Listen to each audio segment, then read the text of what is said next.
اعوذ باللہ من الشیطان الرجیم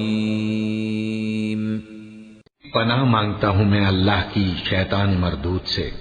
بسم اللہ الرحمن الرحیم شروع اللہ کا نام لے کر جو بڑا مہربان نہایت رحم والا ہے۔ هل اتاک حدیث الغاشیہ بھلا تم کو ڈھانپ لینے والی یعنی قیامت کا حال معلوم ہوا ہے؟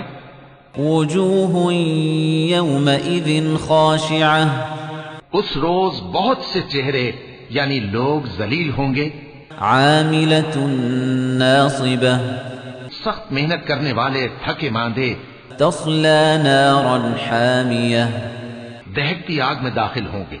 تسقى من عین آنیہ ان کو ایک کھولتے ہوئے چشمے کا پانی پلایا جائے گا۔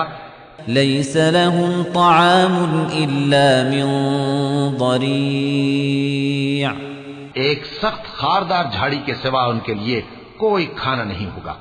لا يسمن ولا يغني من جوع جو نہ مفید غذا بنے اور نہ بھوک میں کچھ کام آئے۔ وجوہ یومئذ ناعمہ بہت سے چہرے یعنی لوگ اس روز شادماں بھی ہوں گے، لسعیها راضیہ اپنی محنت کے بدلے پر خوش، فی جنت عالیہ بہشت بری میں، لا تسمع فیها لاغیہ وہاں کسی طرح کی لغو بات نہیں سنیں گے۔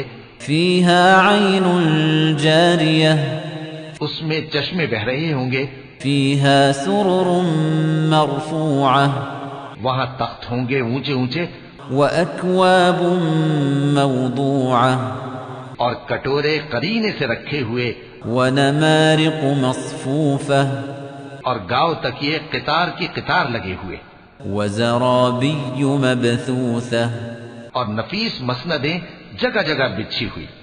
أفلا ينظرون إلى الإبل كيف خلقت تو کیا یہ لوگ اونٹوں کی طرف نہیں دیکھتے کہ کیسے عجیب پیدا کیے گئے ہیں؟